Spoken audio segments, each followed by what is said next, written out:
very good morning to everyone. Morning. Yeah. Good to see you all again on a Sunday morning. And what a great way to start the Sunday morning by talking about disease and death. I thought it's a good way, to keep our reality in check, right? And I thought this month, I don't know whether is it coincidental. The topics for this month is all about death, disease, aging, spirit, possession, in line with the 7th month. I think BF had chosen the topic very carefully to be in line with today's with this month festival, right? Okay. My topic today is: Are you ready for D&D? Just now the MC said it's dinner and dance in the corporate world. But in VF, we will talk about durian and Dhamma, and that's half correct. There's some durian and some Dhamma. But I thought today we'll talk about disease and death. Something that, to me, not commonly talk about. Not commonly talk about because we may not want to face it in our normal daily routine. And we have a reason for that. Because all of us have a certain perceived reality. I called it a perceived reality because it's a very nice word. Nice word to substitute delusion, ignorance. But if I call you ignorant and deluded, some people may scold me. So I coined a word called perceived reality. A reality that you perceive in your own way, but not quite the true reality. So, what is our perceived reality? You all look and see whether does it describe you all. We all know that sickness and mortality will come to us, but not so soon. We always think that disease and death is somewhere down the road, few years down the road, not immediate. Yes? Who said that you all will die tomorrow? No hands raised up. Who said you will die in 3 months later?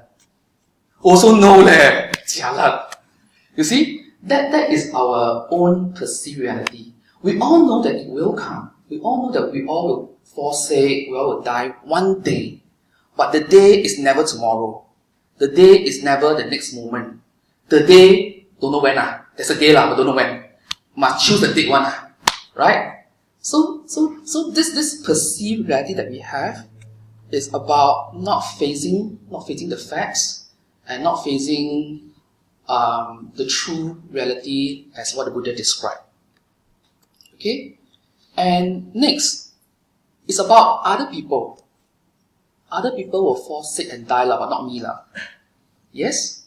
You always say about other people, this so-and-so will die one day, you'll fall sick, but it's never about me. Because we all like to hide in the hole. We all like to have our own happy little cocoon, telling ourselves that, I will die but not tomorrow not next year maybe many, many years down the road. Right? Not me.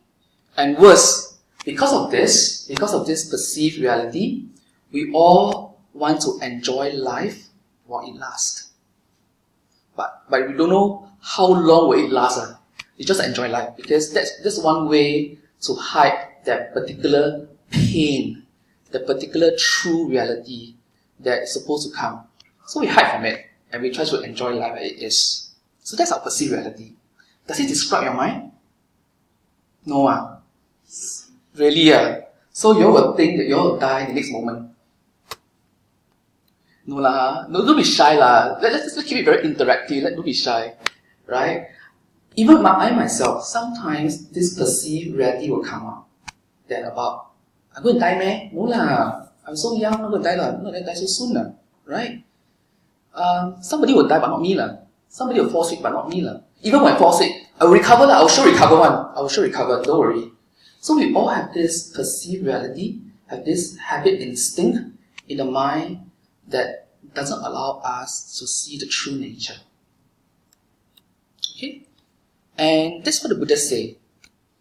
That there's an inversion of perception, mind, and view that takes the impermanent to be permanent. And this is very interesting. You can see that now in this modern day, the nature of impermanence is not so stuck. Not so stuck. Why? You have wrinkles, you put cream. Right? You have white hair, you dye your hair. Right? Even a dead body, a corpse, you inject something to make it nice. And even put makeup on the corpse to look nice. Right? So how to really see the nature of impermanence?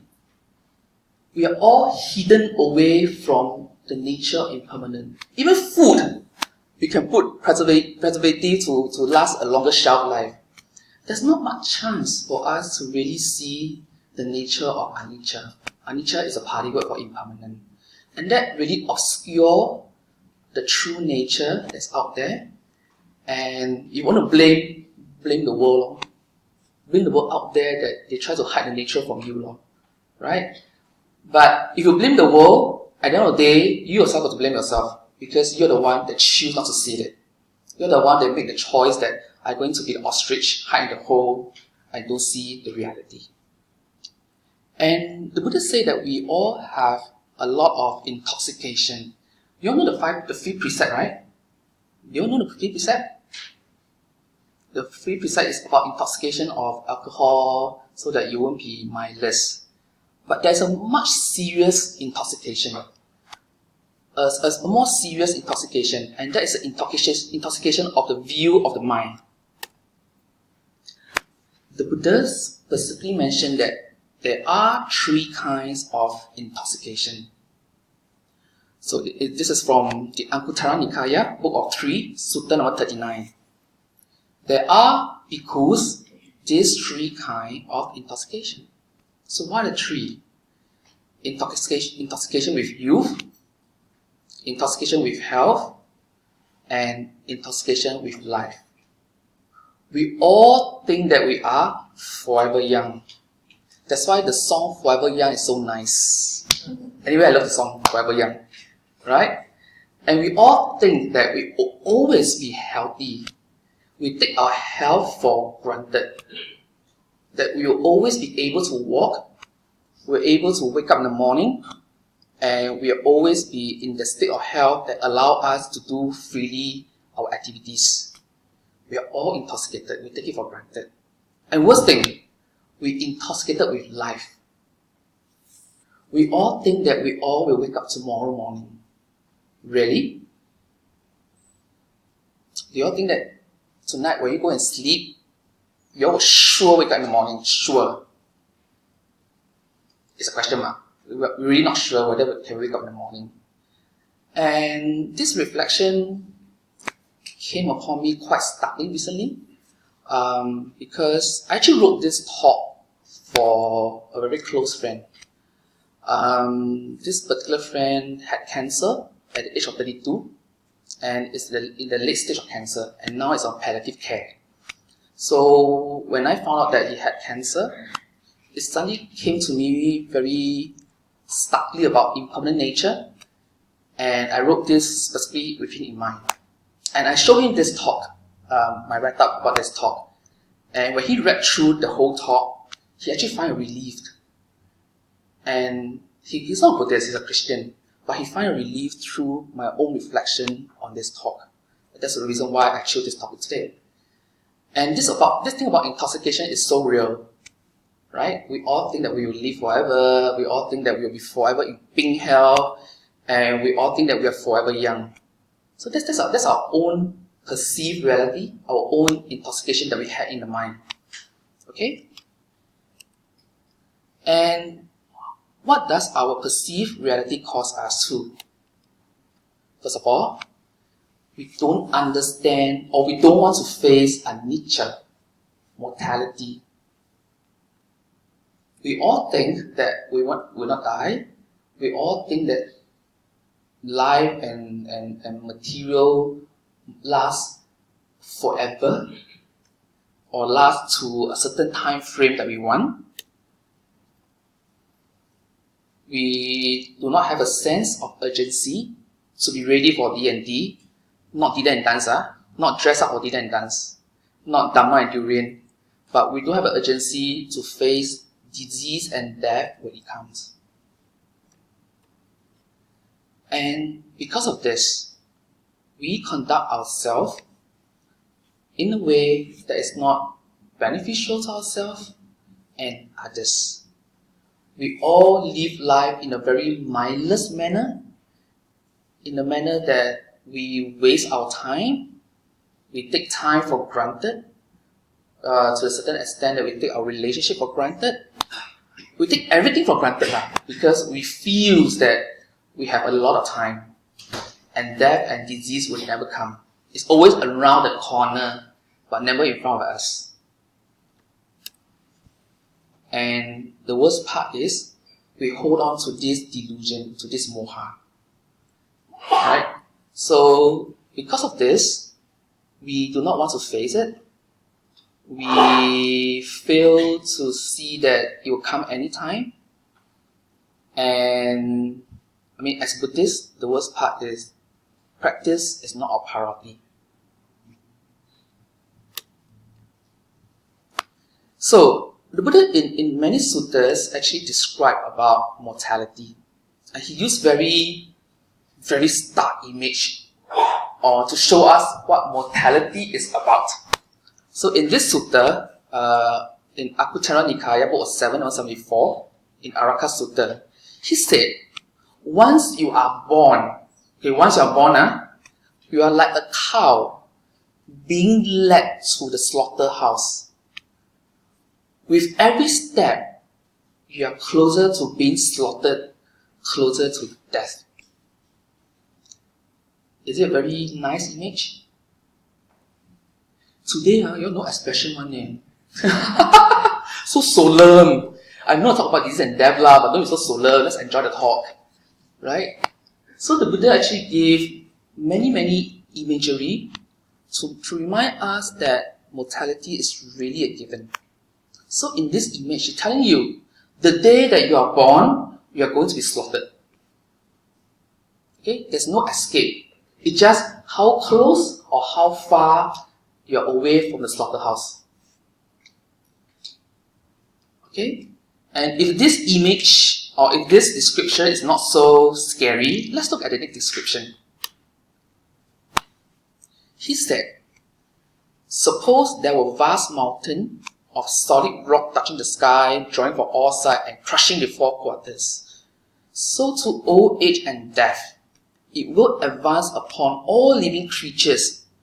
Everyone, aristocrat, Brahmin, merchants, and whoever, they spare nothing and they crush all beneath them. To me, it's a very stark image that the mountain from all corners is going to come and crush you. So there's really no escape from mortality.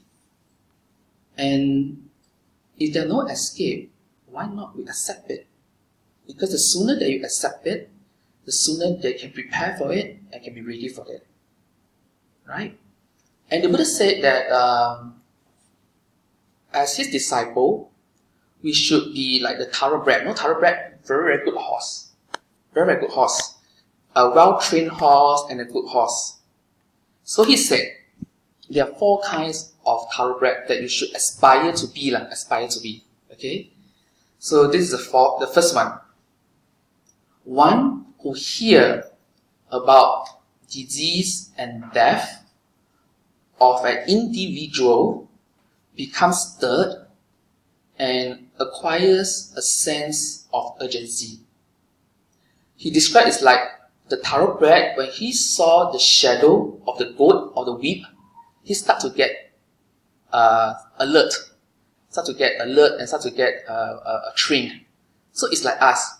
When we hear someone not related to us passing away or having sickness, it created an urgency in us to face death and to be ready for it. So that is the first type of thoroughbred that Buddha described. Does he describe you? No. Never mind, still got 3 more chance. Buddha very good one, give a lot of chances one. So we go to the second thoroughbred. If you're not the first one, let's see whether are you the second one. The Buddha says, one who sees the disease and death. See, not just like hear, right? Now it's see. Disease and death of an individual becomes stirred and acquires a sense of urgency. So he described just like the goat hit on the hair of the thoroughbred and become well trained and alert. Okay, so this is the second thoroughbred that the Buddha described. So when you able to see somebody passing away or someone falling sick, it should create an urgency or a thought in you that I'm too will be subject to disease and death. It should be like this. Does this describe you? I really can connect with this. Yes. I used to think that this is wrong. Yes. But I think recently it has become very, very close. Because one of the close ones that Yes. Yes. Same to me. When I first hear my close friend has cancer at stage 2, it really stirred up a lot of urgency in me. And to really, it helps me to face that disease and death is not really far away. Yeah. So this is what the Buddha said. to the extent that I used to think that practices of Buddhism actually have been commented on and off. Yes. But it's only now when I feel that actually the impermanence is real. Yes. So that's why, but it can also cause a kind of overwhelming. Yes. Initially, yes, it will have an overwhelming effect because it actually shapes our reality, the perceived reality. It shapes our delusional reality, so it can shake. But after it shakes, then you must know what to do. The next what to do. Don't get shake and then don't know what to do and just stay there. So now is what to do, which I will describe in the talk later on. What do you do in order to be ready to face it? Okay? So this is the second thoroughbred. And if this doesn't describe you, you got 2 more chances only, 2 more chances. Buddha very kind one, give 4 chances. Okay, so this is the third one, third one. Is one who see the disease and death of family members or relatives becomes stirred and acquires a sense of urgency. So he described like a thoroughbred when the whip touched the skin of a thoroughbred. You know what's thoroughbred, right? I haven't described it. Thoroughbred is a good horse, a very well trained horse. So if one is very mindful, if one is able to face up to reality, this will normally describe us. That when we see our family members or relatives passing away or going to pass away, it will have a certain effect on us. It's just a matter of whether the effect will last or not. Because maybe a few days later, we're back to normal again. We're back to that delusional perceived reality again. Right? So this should be able to stir us. I think most of us should belong to the third category. That when we see family members and relatives, it starts to stir us a bit. That there's really impermanent nature. And there's really something called mortality. But if this still doesn't hit you, last one, no chance already. If by the last one, it doesn't describe you, I got no choice already. This is what Buddha say one. You're not thoroughbred. You are just a normal bred. Normal bred. Yeah. Not the well-bred one. Okay, this is the last one, last one. One who sees his own bodily pain and his life force is slowly diminishing. That should wake all of us up. If this doesn't wake you all up, I have nothing to say. Buddha also nothing to say. Everyone got nothing to say. Then, 你自己保自己啦，自己照顾自己 take care of oneself. So the Buddha said this is like a whip that hit onto the bone of a thoroughbred. Okay? So there are 4 choices, you choose yourself. Of course, the first one will be better lah. The first one is of the best thoroughbred lah. If you want, you can move from the 4th to the 3rd to the 2nd to the 1st. So it creates a sense of urgency. Don't take time for granted. And to know what is the true reality out there. Okay? So, how do we learn to accept that mortality is given? Actually, the Buddha gave many suttas on that, because this whole Dhamma is about understanding the mind and learn how to end dukkha, suffering. But in order to understand the mind, in order for you all to really want to practice, you all must see anicca. You all must see impermanent. Because if you don't see anicca, if you don't see impermanent, there's no way that you want to practice. Right? There's no incentive for all of us to practice. Because life is forever, why practice? Enjoy first lah. I talk about death later on, a few years down the road, or don't know when. Right? So the Buddha actually gave many pointers on how do you learn to accept mortality as given. He said to really constantly reflect on mortality. In Pali word, we call it the vitakka and vichara. You think of it and remind yourself on it. Right? Think of it and remind yourself on it. And that's the reason why the Buddha gave this reflection to lay people and to his Sangha as well.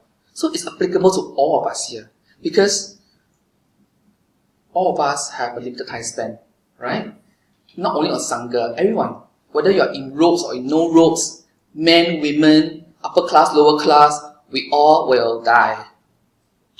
So he gave this follow reflection for us to reflect on regularly. And that's the reflection that I gave this morning. So I'm subject to old age. I'm not exempted from old age. I'm subject to illness. I'm not exempt from illness. I'm subject to death. I'm not exempt from death.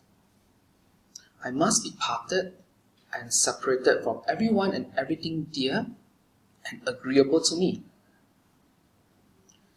And I'm the owner of my karma, heir of my karma, karma as my origin, karma as my relative, karma as my resort, and I will be the heir of whatever karma, good or bad, that I do.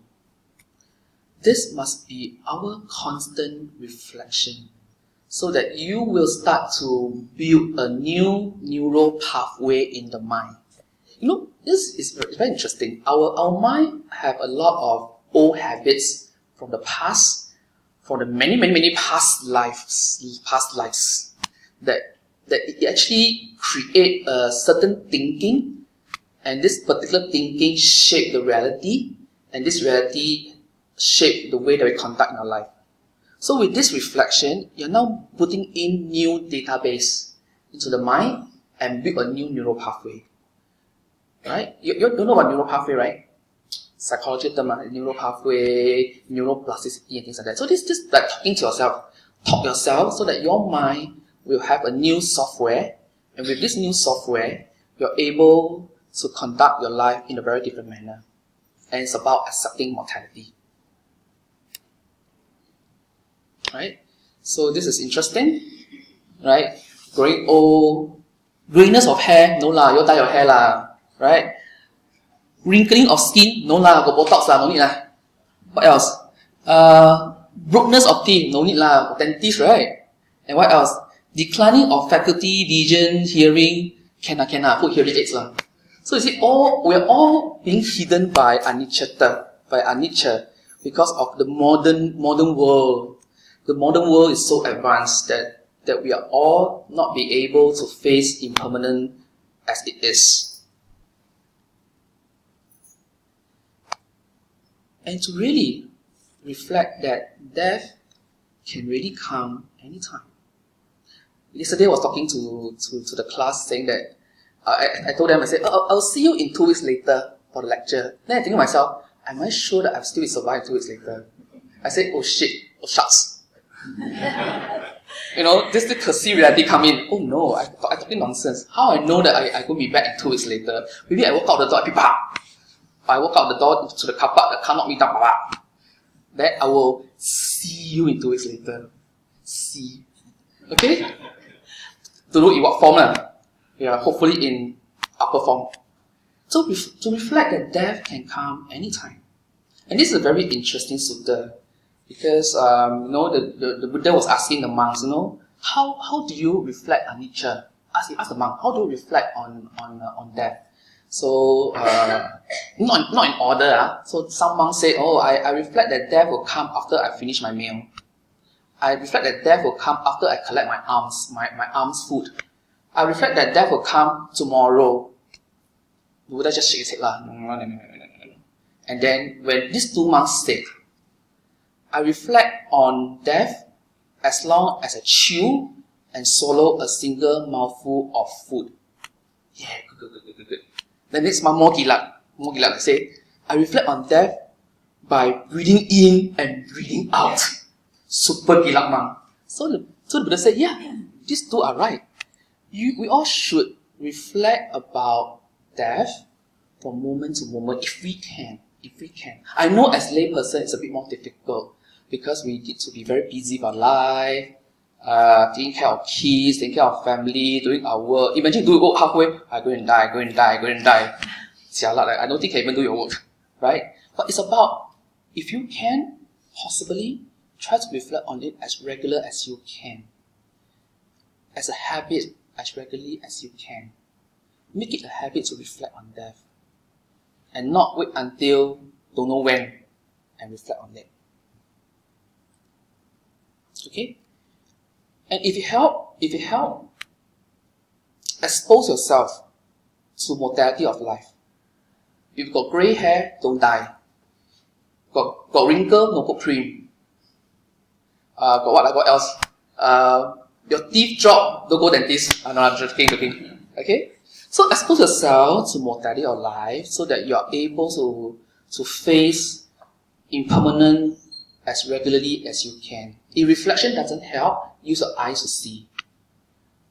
Expose yourself to hospice work or old folks home. Right? Volunteer your service to them. Although you think that you're helping them, but actually helping yourself to face the reality. Or join BF for ECG service, the chanting service for funerals. Go and see yourself that death can come to anybody at any time. And to always remind ourselves, it's true, to be ready, to able to accept mortality sooner than later. Right? Sooner than later. Because if you can accept it bit by bit, slowly, it actually helps us to make very wise decisions. We will now engage in essentials rather than the non-essentials. We will make choices that help us to prepare for it, and we will not try to be angry with a person for the longest time, because anyway we all will die, we all get angry. When you will die, you still want to get angry, man? No, right? We'll forgive more, we'll love more, and we will not make wasted time, wasted chance to practice in this life. And it will create a certain urgency for our practice. Because this practice is about knowing something will come and prepare for it. Knowing something will come and prepare for it. And if we want to hide away from that thing, then we will not want to practice. We will not have the priority, urgency to want to put it into the practice. Okay? So if you feel that wake up early in the morning is a chore and want to laze in bed, tell yourself you're wasting 2 hours of your precious time in bed. Provided that you have enough sleep, I'm saying that just like lazing in bed. Okay, so by accepting mortality, we can really make a lot of decisions that we once don't make at all. And we will have that urgency to want to practice because all of us will face it and we really want to be prepared for it. So what's next? After being able to accept mortality, what's next? We're not going to cry and then be overwhelmed and don't do anything. So what's next? The Buddha actually gave very practical advice for people. If you are lay people and want to achieve happiness in this life and the next, you're not gunning for the big enlightenment, the big nibbana. You just want to be good in this life and the next. And this sutta was given to a lay person, his cousin called Mahanama. So he told Mahanama, And there's a story behind. So Mahanama came to the Buddha and said, I'm a lay person, very busy, always running up and down. And what if one day I cross the road mindlessly and suddenly I'm knocked down by a car, no car in India yet. I'm knocked down by a bull, a buffalo, and died. So how? Very similar to us, right? We're all very busy lay people. Got to go to work, got to bring your kids, take care of family, and stuff like that. So the Buddha said to Mahanama, Mahanama, don't worry about it. When a person's mind has been fortified, strengthened over a period of time by faith, virtue, learning, generosity, and wisdom, you will go upwards and go to distinction, which means to say you go to a better place. And to me, that is a very, very hopeful sutta. It's like a salvation sutta to me. In other religions we have a salvation, right? So this sutta is like a salvation sutta, which means to say that if you practice over a period of time, these 5 mental faculty, these 5 mental states, faith, virtue, learning, generosity, and wisdom, and it has been your habit, when you suddenly pass away, no worry, you will have a better destination to go. Okay, so this is something that I find very hopeful and very inspiring, that there's a lot of hope. There's a lot of hope, there's a lot of, how should I put it? A lot of hope and there's a practice for us to be reborn in a better place. If your aim is not Nibbana, if your aim is enlightenment, then this doesn't apply to you. Then we have the other 5 spiritual faculty. Right? So, what is this 5 mental states? Or I call it as, not me, Dr. Ng call it as a mental quotient, MQ. We all have EQ, IQ. In the Dhamma, we have MQ, mental quotient. So what are these 5 mental states all about? I will only briefly describe it through, because if I go and spend talking about these 5, it will be another 5 hours. Because we spent about 5 lessons in DSC talking about these 5 mental states. Faith is about you anchoring yourself on the path and understand the destination. It's about you having the confidence to know that this practice will work. And when you have confidence in the mind, what does it do to the mind? The mind becomes joyous, very hopeful, and very light. It's a side effect. You ask yourself, when you have faith in certain thing, you find very chong, right? Chong, let's do it. Very confident, and your mind have a lot of joy and very hopeful. And this is what it does to the mind. So when you have faith in the triple gems, when you have faith in this Dhamma practice that it will work, it creates a sense of hope in the mind, and the mind will not get bogged down, will not get heavy, and it creates a sense of lifting in the mind. So that's about faith. Virtue is about moral restraint, moral conduct, your 5 precepts, your wholesome action. It helps to restrain and curb the instinct of the mind to be akusala. Akusala means unwholesome. Right? And what does it do to the mind? When you live your life in as pure as possible, as good as possible, the mind becomes free from fear and guilt. Fear and guilt of your moral action. Right? So it actually trains the mind not to be bogged down by guilty of certain action that we do, or fear of certain repercussion that we have. So this is what virtue will do to your mind. Learning about the Dhamma. It helps one to know the practice and the path. And when you know about how the path works, how the practice is going to be, the mind becomes very inspired and has a knowing on how to walk the path towards happiness. It gives you a knowing. It gives the confidence that this path really works. Right? Generosity. Help one to create wholesome habits. Being generous. And what does it do to the mind? It will help the mind learn to let go bit by bit. First of all, you let go of your material possession, then slowly you let go of your time to service, and eventually you let go of your own views. You start to be very cordial with each other. This is all about generosity, right? And become learn to let go and not be so burdensome. And wisdom. It helps the mind to navigate through life with the right understanding. Basically, it's a new operating system, right? And mind is able to avoid unnecessary dukkha and able to focus on the essentials with the limited and unpredictable lifespans that one has. And all these five has a specific function to the mind. Faith. Faith is about you knowing your destination, confident about the path, and you're very hopeful about it, right?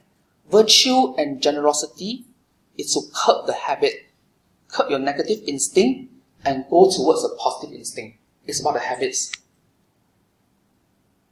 And these two must come together. Virtue and generosity must come together. Because it cannot be curbing the negative habits and then you don't go to the positive. It's like, I always say, it's like a car, right? You go to the wrong direction, you stop, and you don't go to the next direction. Then you just stop there, not going anywhere. Learning and wisdom is to override your operating system. Override the operating system in your mind so that your mind will think in a different manner.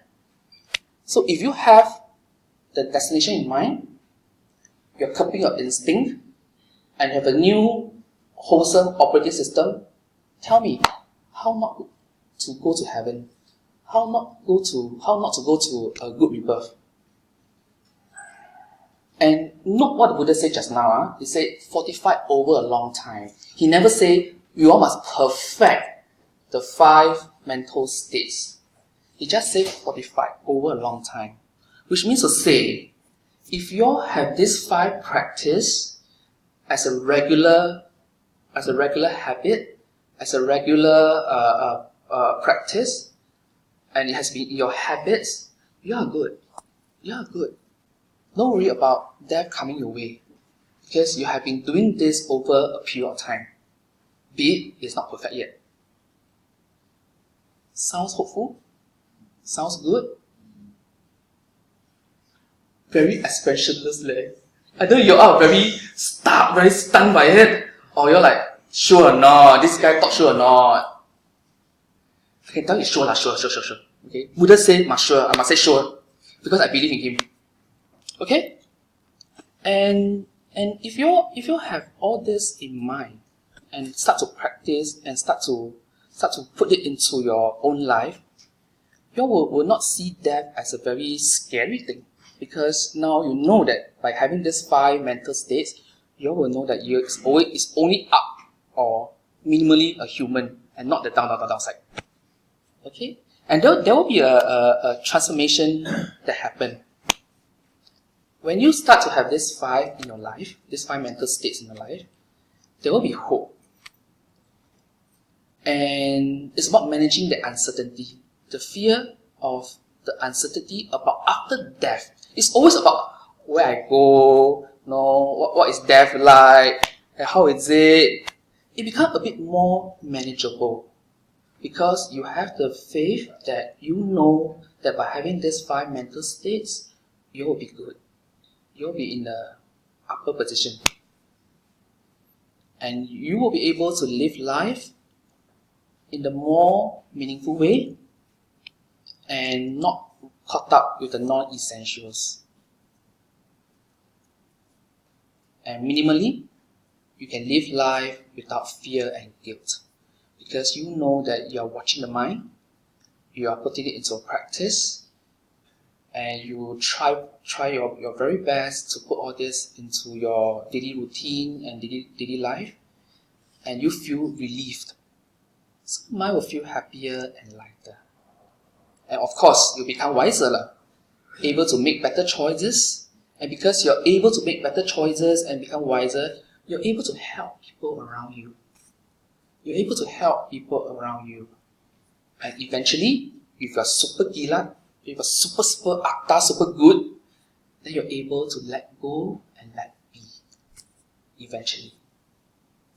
Okay? So by having this transformation, and if you have do this for a long time, you will find yourself very inspired, and the fear of death become lesser and lesser with each coming day. You know you will come, but you will not be so fearful, because you know that you have bought insurance already. You know you have buy the 5 insurance, or one the 5 insurance is now in your mental space, and you know that you will not be so jialat lah, not so jialat. You know Hokkien, right? Hokkien, you know right? Yeah. Because in my talk, I always mix a lot of Hokkien Chinese, because we're Singaporean ma.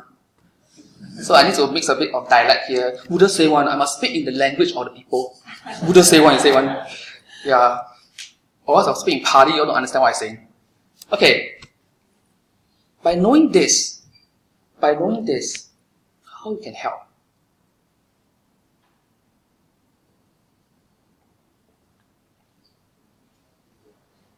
I've been asked a lot of questions about, when somebody is dying or when somebody is going to die, how can we help? If you know the mechanics of the 5 mental states, what it do to the mind, then you're able to use the same method to help someone to pass away in a more peaceful way. It's very amazing. I mean, the Buddha method is very amazing. It's all about shaping the mind states, shaping the mind such that when he passes away, it will be easier for the person. Okay? So, how should we do it? The yellow one is through the Buddhist. The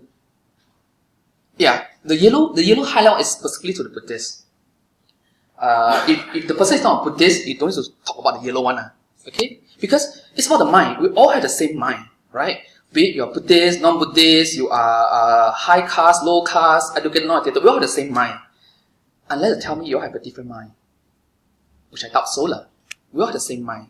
So the method will work whether you are a Buddhist or you're not Buddhist. So what should we do? Reaffirm their faith, because it creates a very light and joyous mind. So you focus their mind. If they are non-Buddhist, you focus their mind on their particular faith, be it whatever. Help them to anchor the faith on their own religion, because it's not about this life anymore. It's about what are they going to do in the next. Right? So remind them about their faith. If, let's say, their faith is about going to the heaven, remind them that your final destination is not about here. It's about going to the heaven. So place your faith in whatever God or the higher being, and place your mind as the heaven as a destination. Because when you do this, it gives them a lot of hope. It makes them less fearful. It makes them more secure. And if they are Buddhist, remind them that their faith is in the Triple Gem. Refuge in the Triple Gem. You can even help by asking them to take the refuge in the Triple Gem with them. It helps them to reaffirm their faith. Because when they have faith, the mind becomes light and joyous. Okay? And help them to recollect on their morality and generosity. However an evil person is, there will be a time in their life that they are generous and moral. Yes, right. There will be time. I always believe that however evil you are, however notorious you are, even Trump, there will be a time that he has a moment of generosity and moral. I mean, there will be. So remind them to recollect on the morality and generosity. Because when you help them to remind them and recollect, it gives them peace and tranquility. It will override the fear and guilt of whatever evil things that they have done. It's to help them. It's to help them. Right? So remind them of the good things that they have done. And to the Buddhists, constantly help them to recall the joy of doing certain wholesome action, kusala states. It's to help them. And third, knowledge and wisdom is helping them to accept and eventually letting go. Help them to accept the dying process, be with them. I know that this ongoing this group going around called NODA, No One Dies Alone, right? It's to help them to go through this dying process so they don't feel so scared. And remind them, if possible, that death is just another transition. It's just a transition. Anyway, we all, if you look at yourself very carefully, we all birth and die every second. Every second we are birth and die. Just that death is a more stuck image that the body starts to let go, start to decay, right? And if the Buddhists remind them about the teachings of the Buddha about mortality, help them to accept that this body is wearing out. Tell them this body is wearing out, but the mind can be happy. The mind can be light. Although the body is wearing out, but the mind can be light. And guide them in resolving any insecurity, worries, and fear they might have. Talk to them, because I know when the dying person is going through the process, they have a lot of insecurity, worries, and fears. And it really helps if someone can talk to them and comfort them, be with them. If possible, if they have any unfulfilled wishes, it can help to fulfill their wishes. And sometimes it can be very, very simple wish. I know one of my friends was helping out in the hospice, and this lady was in the hospice for many, many months. And his last wish is, she said that his last wish, I want to eat the char kway teow from the hawker center opposite Great World City. Really? Because when you're dying, there are really not many wishes one. There are only one or few wishes that you want to have to be happy. So if you can help them, buying them a char kway teow. For me, it's bak chor mee. Okay? As family members and friends, provide them with the reassurance and give the dying permission to pass on. A lot of time when someone is in the dying process, they hold on because of you. They hold on because of family members. Because you are crying. So when you cry, they also cry and they don't want to go. It's a very difficult and painful process. Try to tell them that, you have lived a good life. If you are Buddhist, say that you have been a good Buddhist. You have lived a good life. And it's time for you to rest and let go. And this is what I did to my mom. My mom passed away 10 years ago. She was ICU for many, many weeks. And doctor said that nothing that you can do, but she don't let go. So that night I went to the ICU, I went to hospital, I talked to her. I said that I remind her that Mom, you have been a very good mother. You brought me up well, yeah. And I can take care of my own self, and I can take care of my sister and family. So if you need to rest, time to let go, just let go. And a few hours later, the hospital called me, said that my mother passed on.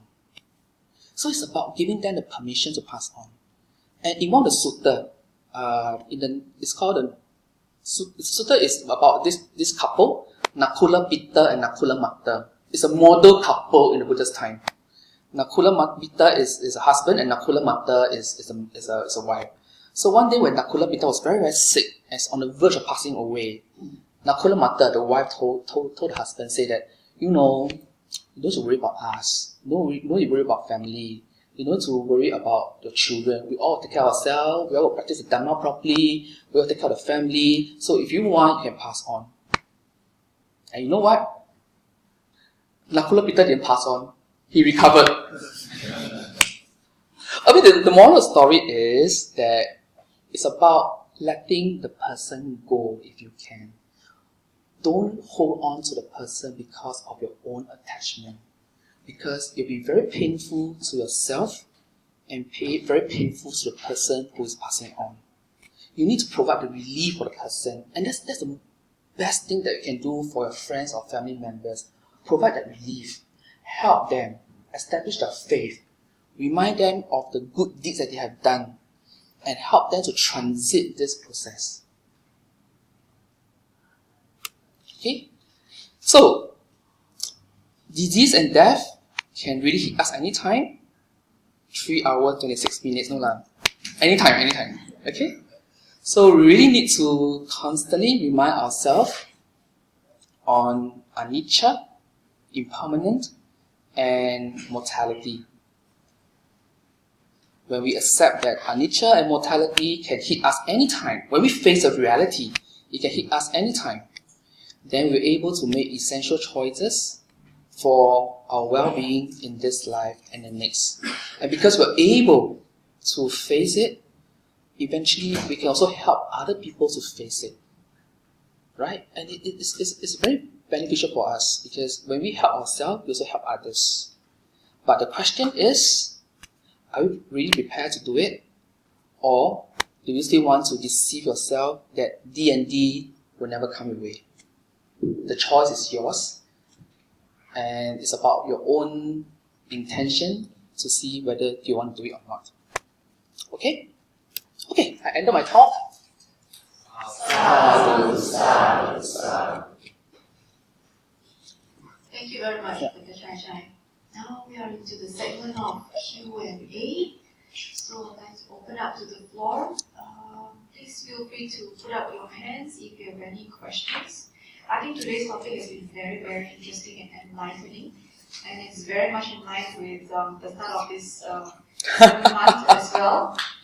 So we've lined up a series of talks on Hopefully after this month, the audience number don't drop. Because we talk about very more big topic. Yeah. I think it's very good for us to be aware of this and how we can better prepare. So, any questions? Yes, thank you, sister. I just like to pose a question. Okay, accepting it creates great fear in your side. I mean, we are like what you say. We think that death won't be here anymore, or this. But is there any sutra or what that can actually help to overcome the fears? This sutta, the Mahanama Sutta. The quote is in the slide just now. Actually, there are many suttas that Buddha talk about how to face death, disease, and what to do about it. So it's in the Samyutta Nikaya. Do you have any idea about sutta? No. Okay, later can see me. I can give the link. Yeah. So there are many write-up, many suttas that Buddha talk about to prepare for it. I know we all will have fear, uncertainty, and whatnot. But the point is not to stop there. The point is go and find a solution. If death is going to hit us anytime, don't stop there. Go and find a solution so that it helps to alleviate the fear that we have. And the Buddha has prescribed many solutions, many methods to help us to face it and to be confident about this path. There are many.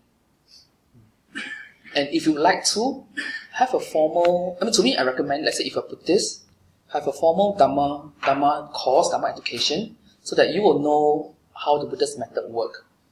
And in BF we had it, but it's already ongoing. I'm going to start another Dhamma course next year. So if you want to really learn, really want to know how to practice, to face reality as it is, I welcome you to join the course for next year. Normally after Chinese New Year, March. Yeah, because it's a 1 year course, but we are already in the third quarter already. Yeah. Okay? That's a very good question. I like it. Yeah.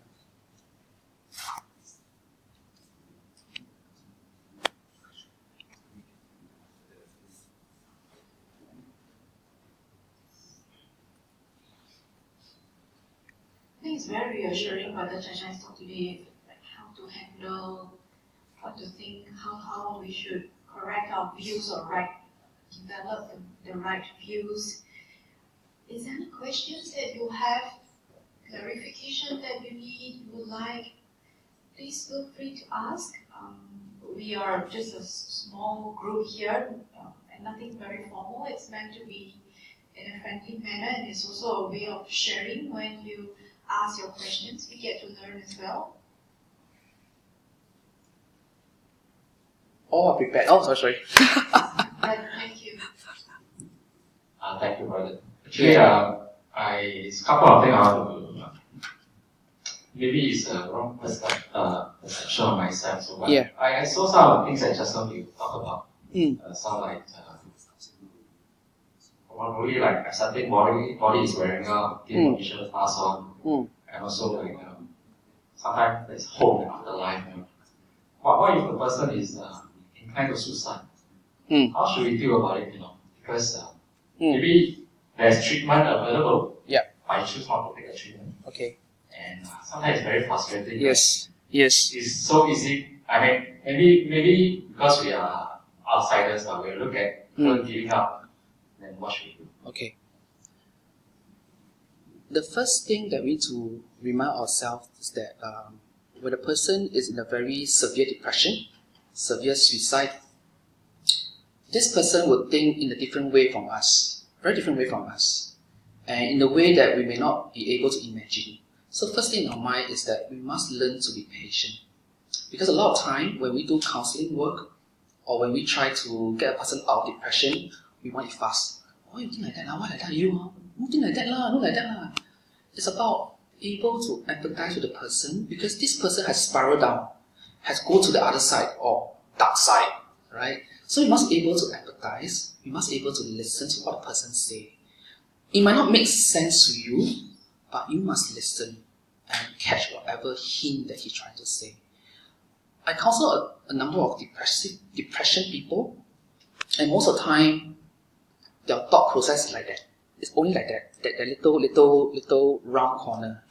So it's for me to acknowledge them, because they need a lot of acknowledgement from us, and not for us to put our expectation on them. That's the first thing. Acknowledge them, acknowledge their fear, insecurity, and acknowledge what they go through. Then next, if you can, give them a spark of light. Just a spark of light. Telling them that, I know what you're going through, but what if we do this? And I can help you with this. I may not understand what you're going through, but I can help you with this journey if you're willing to. Always ask permission. Because when someone is in a very depressive state, he's very, very close up. Don't be forceful. Don't give so much expectation on the person, but be patient, be loving, and always tell them a spark of light. And tell them that you will be with them throughout this journey. And normally it helps a lot, because I counsel some people who committed suicide. Relationship, teenager relationship is very common. So it's I'm going to die, don't want me. So it's always about that problem itself. To me, I tell them that I see what's the problem. I can empathize with what you're going through. I know it's very, very painful. Acknowledge them. You must acknowledge them. That's very painful. But can we do this?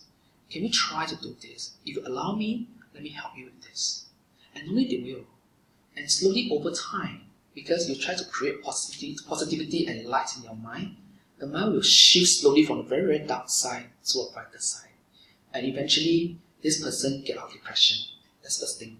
Second thing is about, if it's organic, that means some chemical in the mind is not functioning well, go for treatment. I always say go for treatment. Because certain organic bodily chemicals is lacking, then really you must go for treatment. It's not about the mind anymore, it's about the physical body organic. Then encourage them to go for treatment. Telling them it's not for long term. It's to help you so that you can live the life in a positive way, in a useful way. And we know that you will be a very useful person eventually if you are able to receive the treatment. Encourage them to receive treatment if possible. Yeah, that's what I can offer through my experience in counseling. Because there's a case where this person don't want to take medication because he don't want to be so-called hooked on to medication, right? But to me, it's about your organic function not doing properly, because we all have different bodies, we all have different physical body, right? Some person body will be more perfect than others. So if it's organic and if medication and help, do it. Don't starve your body from all this help. Really, it's not wise. If you have a headache, eat Panadol. No, if you have a running nose, eat histamine. That's me now. I always have running nose. I eat histamine because it's organic. So this is something that I can